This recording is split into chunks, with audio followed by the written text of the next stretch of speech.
In fact, true humility, it isn't possible without spiritual love.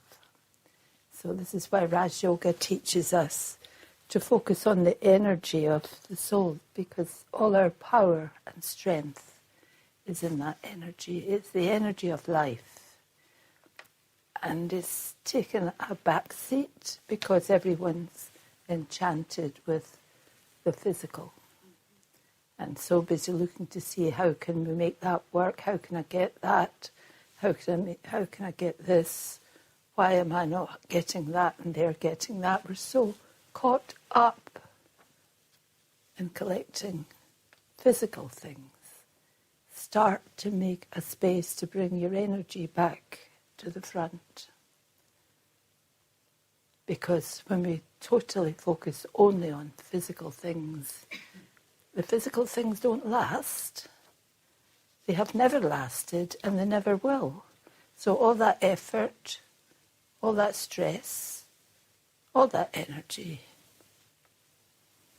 what do I have at the end of the day for all that energy I've put into attaining the physical? I might think I'm okay because I've got it now, but what did I have in the past and how long did all of that last? Nothing lasts. It reaches its time and then that's it. But spiritual power is forever. It's the energy that keeps us alive. It's the energy that teaches us how to think, how to feel, and to have deep self-respect for the self.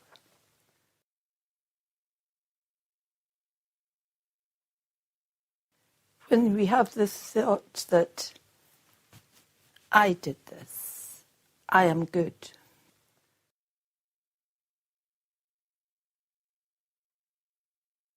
But if I look at others that don't have some of the qualities I have, then I could be looking down on them and thinking, they don't understand how to do this, or they don't know what to do here. But I know. And I'm very kind, and I'm very this. But to understand truly what that means, because that can be the door through which waste thoughts come. So when I have waste thoughts, actually I'm losing my self-respect, because I'm a beautiful energy full of all strength and powers. Ego is the seed of comparison and competition.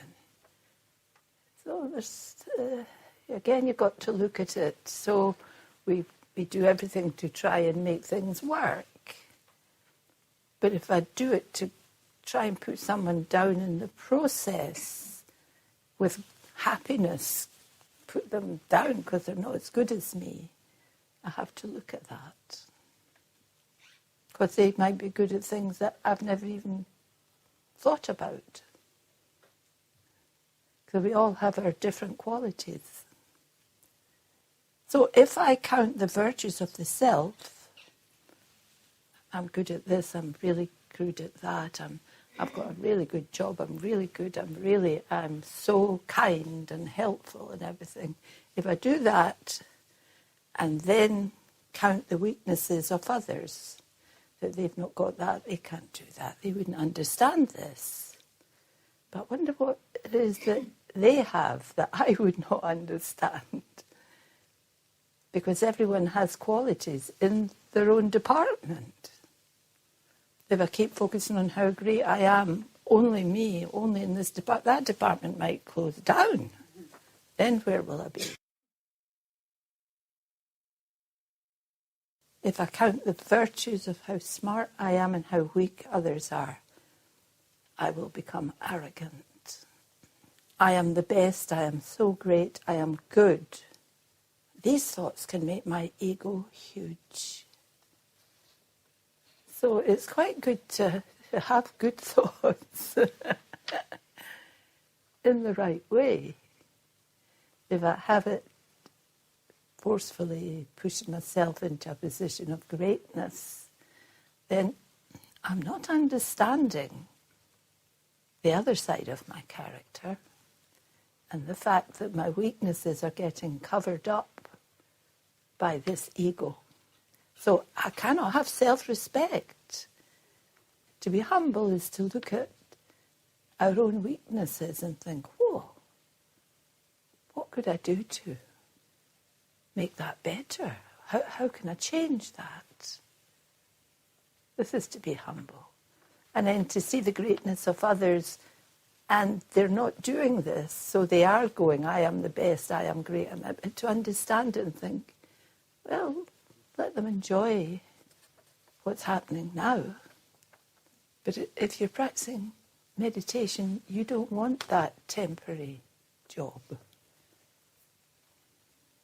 You want to be able to understand yourself and understand your weaknesses so that you don't get too carried away with yourself and you don't put others down. Because if we don't look at our weaknesses and do something to put them right, how can others who have never looked at meditation for transformation, how can they do anything about who they are? You have to have a dignity about yourself that understands and don't challenge or try to compete with others in the wrong way. First of all, to understand I am the energy in the center of my forehead. I am a soul. And I didn't know anything about this to begin with. I was ignorant of my weaknesses and quite arrogant about that which I felt was great. But the greatness won't last and the weaknesses will go unchanged unless I think in a very positive and soul-conscious way. I am the energy. I've been on a journey. So humility allows the existence of other people's virtues or weaknesses. That's great. Good luck, you're doing good. And weaknesses, well, I haven't had a good look at my own, so I can hardly, judge you on whatever I see of yours. Because the point is other people see our weaknesses, but we can't see them for ourselves because we're so caught up in thinking I have the correct image of who I am. But others, because the way we treat them, can see that I'm arrogant or selfish or impatient, or they can see that in interaction with us.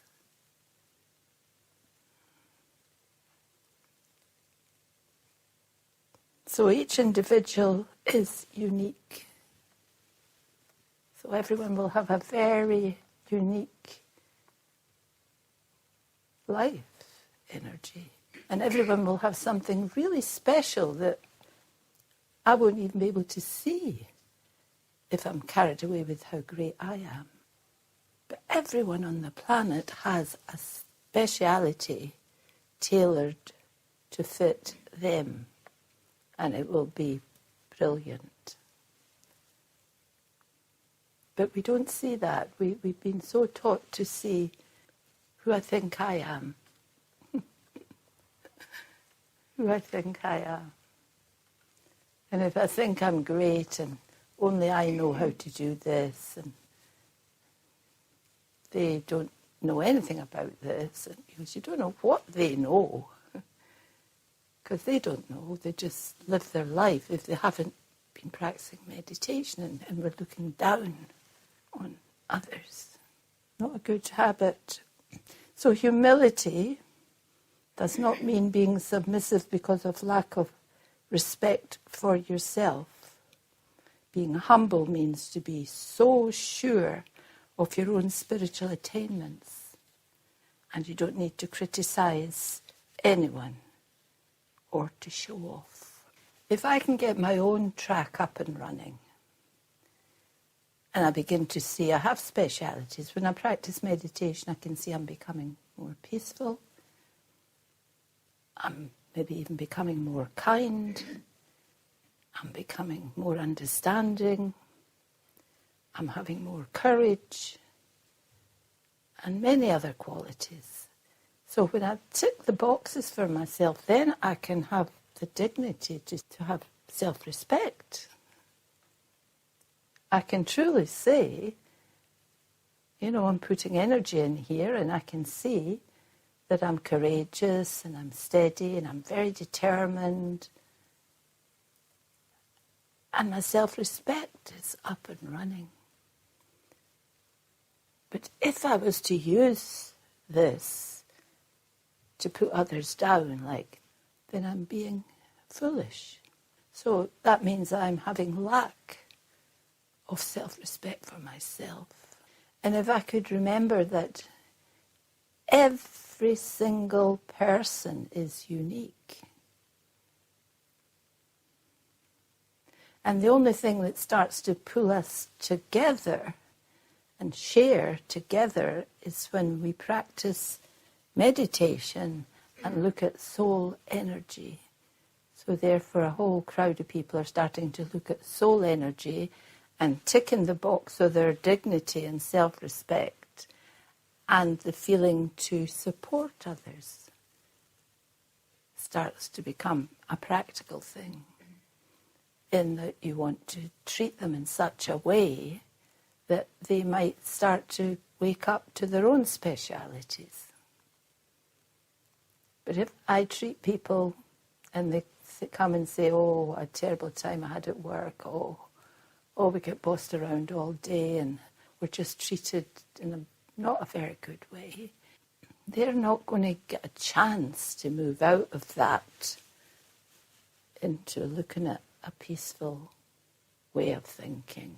But if they come in connection with people who are doing meditation, then we're like transmitters. That energy that I'm creating in myself here is transmitted out and into the world. And especially if I'm in connection with people, they would never maybe listen to anything I would say. But they can't stop themselves from feeling the feelings. And if they start to feel the feelings of, this person's not going to do me any harm, now, that's quite something, because most people have got their protective barriers up. Even when we talk about meditation, some people don't go there, don't say a word, I've had enough, don't want to hear any more. So you can't always use words. But if we're in a gathering and we're talking and our energy is peaceful, non-threatening, helpful, and not forceful or trying to put anyone down, then what can happen, and mostly does happen, that people's barriers go down. And it's unusual for people's barriers to go down. When people come to a place like this, they know there's nothing bad to react to. And that's when you start the journey of relaxation. It's a safe place. Words are there just to paint the picture. But it's the vibration that's important. It's non-threatening. It's non-violent. It's not peaceless. It's not trying to show up your weaknesses, because the people practicing this are having a look to see what is their own. And the more that we're able to uncover our weaknesses, the more courage we have. We feel stronger and we feel self-respect. And another really good energy that I've been looking at is tolerance. It's a massive power. I mean, you might tolerate the dentist or tolerate something uncomfortable in your body system, or tolerate someone who's in your face and try to stop yourself not reacting. But I noticed that not only that not reacting or understanding, but it fills you with power. I found then, every time I thought of tolerance, my whole body straightened up. Even I wasn't being threatened. I was nothing to be tolerant of. I'd just think of tolerance. And there I was, with power. So it's the way we think, and it's energy here that's very powerful and subtle energy. And also it's very experienced energy, because we've been on a journey and we know the barriers go up in a second. So we can see that in ourselves, and we know that definitely happens to others. So you definitely have to bring your peaceful nature, your peaceful energy in to the gathering so that people feel reassured. It's very real.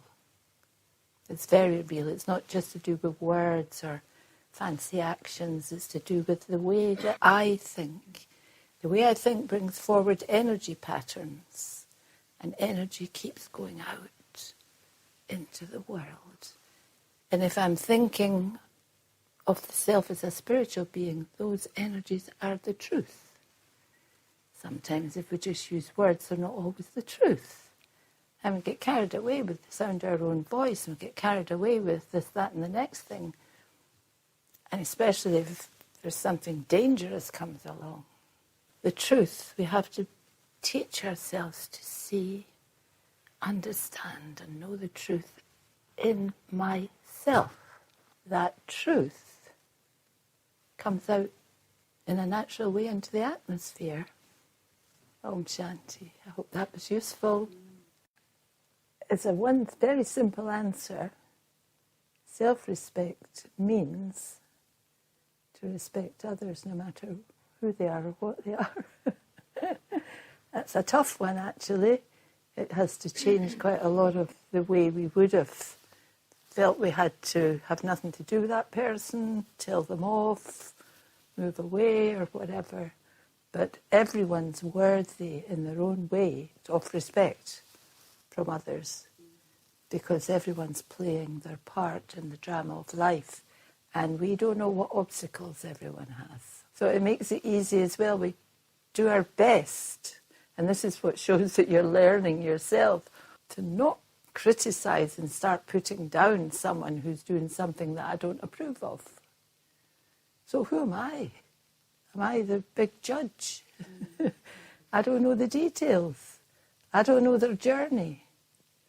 And I don't know their outcome. So I can't judge others. In a way, we're all energy in here, so it's like we are all part of the same spiritual family, although so many millions would never know that. But if you know it, where it comes to the bit of you know it, so you do your best, they're doing this, oh, why are they doing that? But it's nothing to do with me. That's not my role, okay? It's because we only have a one-sided idea of humble. If you, as a spiritual thinking energy, are choosing or doing your best to understand and keep yourself humble, it means you're having self-respect. It is kind of tricky because people outside can put you down, try to put you down, because you act in a simple way. You maybe even are not too fancy the way you position yourself. You might be really clever, but they're not interested in that. They will just do their best to put you, as they think, in your place. And that's when you have to have your self-respect and just keep light-hearted, because that's where they're at. But don't let them put you where they think you're at, because that's not where you're at, okay? So humble, the old-fashioned way of thinking about humble was to be beaten down into the ground, to be so humble, crawling around. That is like lack of self-respect and lack of understanding. So to be practicing, to be humble is to be having respect for yourself. And even if they try to put you into a wee space the law of energy will bring you out of that space and allow you to shine. Okay?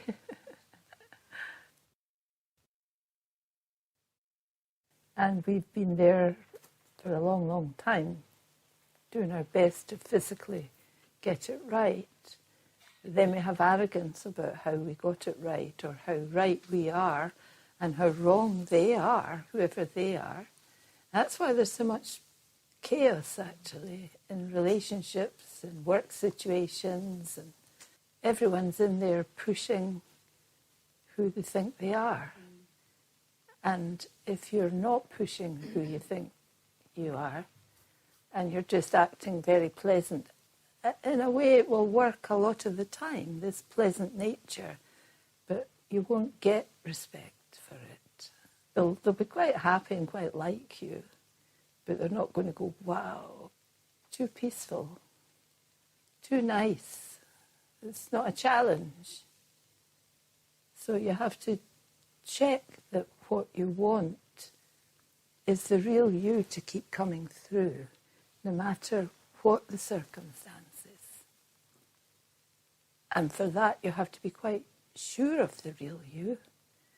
So you have to be creating it. So we create our own future. We create ourselves. We create ourselves from arrogance and all the things that we had, and the wrong humility and jealousy, all these things. And we see that we have these things and we decide not to go there. So we create ourselves better, something that we want to be. Because we're living in physical bodies, in a physical world, surrounded by physical people. Without me even going into it, you know every single person you see on the planet is different. They have different ideas, they have different ways of living, they have all different things, you know, and that doesn't make them big bad guys. There's a lot of good people who just keep doing what they can do, and, you know, being kind-hearted and loyal and generous-natured, but they haven't a clue that that's what they're being, or that they could do it in a different way. And if they're lucky to keep coming into your company, maybe something of your energy can touch them. And they might say to themselves, and start thinking a little bit. But you'll never know, because people just don't always open up. And there's a lot of barriers going up. There's a lot of differences. But there's a slogan with this. It says, when we change, the world changes. And when you first hear that, you think, how can the world change? How can the world change? Because I do meditation. So I realised through the process of understanding and putting out this energy coming from here,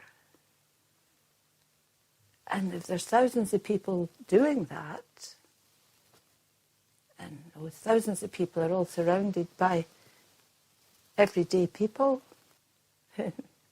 everyone, even to a tiny degree, will pick up.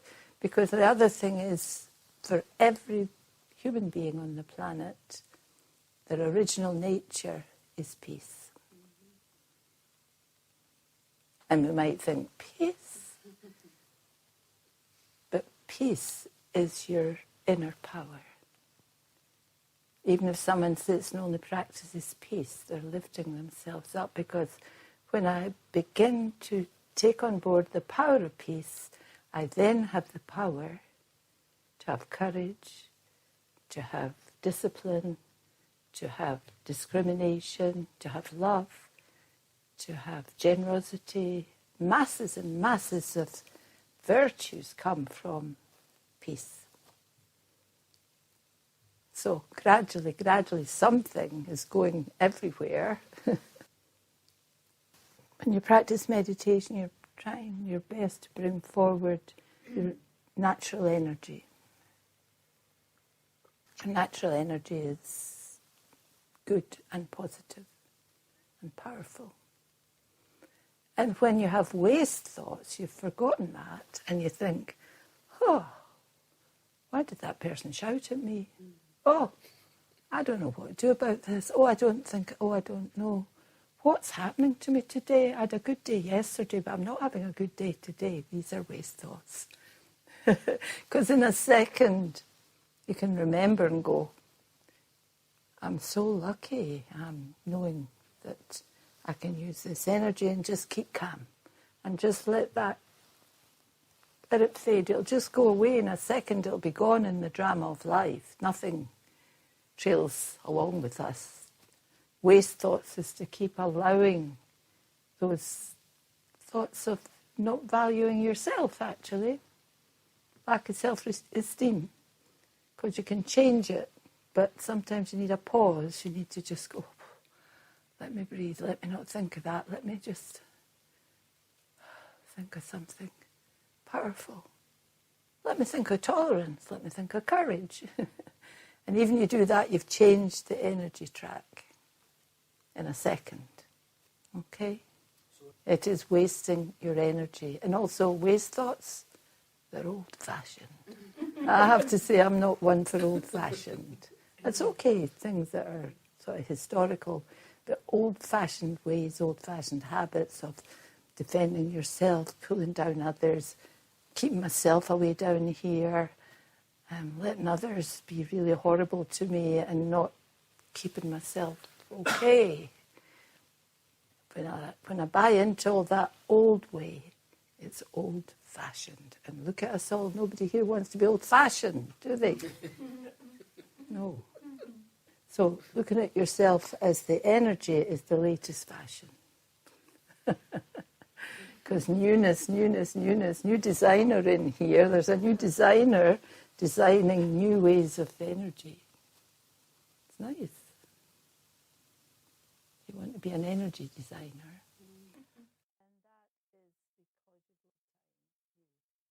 One entertained, and you feel it's easier to get entertained the old ways that you know about, but there's no mileage in it. There would be nothing actually come out of it in the end except it's been and gone. That scene's been and gone. What did I do with it? I never did anything with it.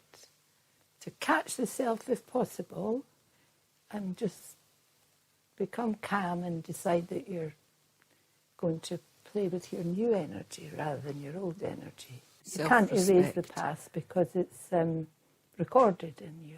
That's why it's tricky. But what you're doing is making a new recording in the present. You're recording something on your energy. So you've only got a certain amount of energy, actually, because you've had a certain amount of time to create energy patterns. So when there's something that, say I'm angry, and I find myself, and I go, I'm not going to get angry. It's a terrible thing to be angry with someone, actually, because you hurt them dramatically. I'm not going to do that, I'm not going to do that. Whatever I do, I'm just not going to do that. Let them say what they like, not going to get angry with them. Somehow, the anger in you gets less. It fades. It doesn't ever disappear. Nothing ever disappears, but you want the new stuff to come to the front and be your ruling energy, if you like, the way you want to be. So, and the more you have hate somebody, and the more you just catch yourself and go, don't do that. I mean, you just don't go there. It will start to fade, start to fade, start to fade. It won't prompt you so much later. But there's a lot of things that are going to come. We've had dislike, we've had fear, we've had suspicion, we've had greed, we've had so many things. And when they come, I need to remember I want to fade that. I don't want to go there because I'll make it strong again. The way you uncover your weaknesses is through interaction with others. Because there's a good chance that most people that you'll find are not practicing this, and they will sort of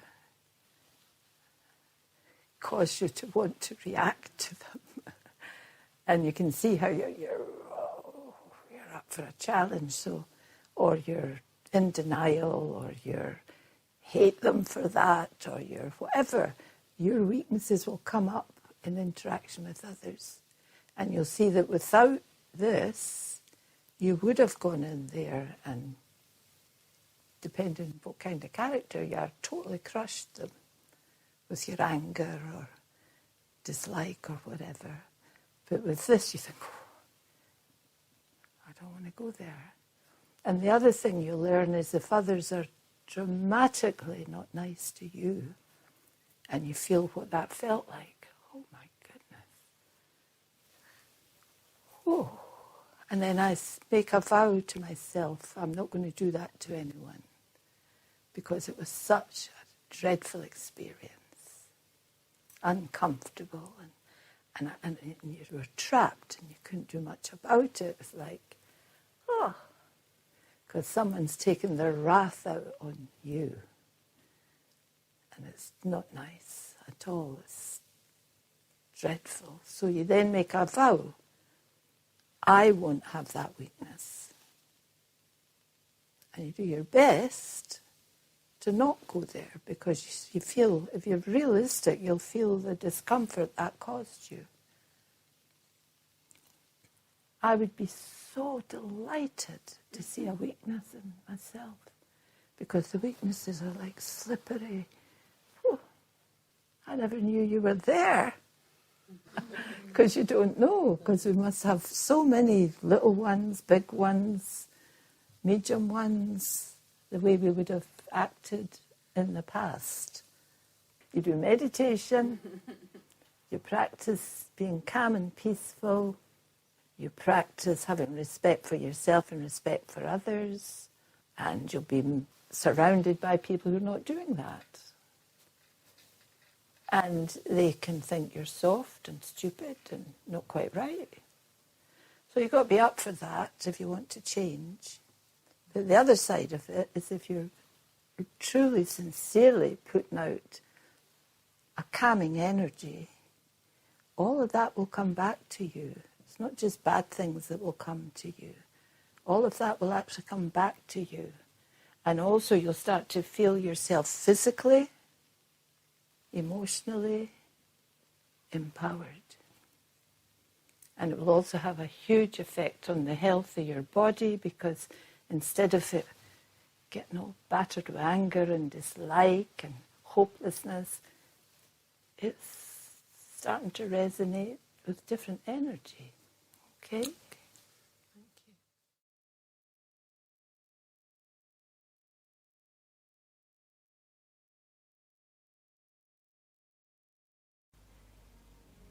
you. Using the energy of peace, stillness and silence to return to a healthy, peaceful vibration, to record peace. I choose calm thoughts. So be kind to the mind. The soul is loving energy. Give respect to the self. Love and kindness is who I am. What are the original qualities of I, the soul? Peace, love, happiness.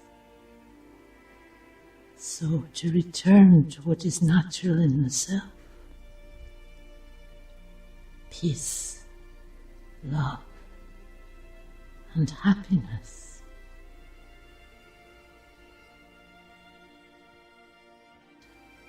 Who is thinking? So what am I recording? So check for tension and let it go. Relax. Have faith in the self and see the soul as an amazing, strong, imperishable, eternal life energy. Tolerance, strength, faith, courage, integrity are all within me, all within I, the soul. Everyone is the soul, a tiny soul with enormous power, because everyone is eternal, and everyone is powerful. All are souls.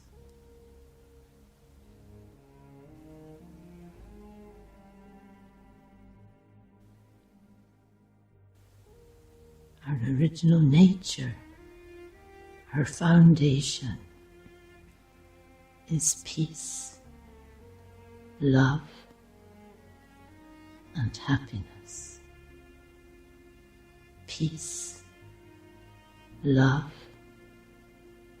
and happiness.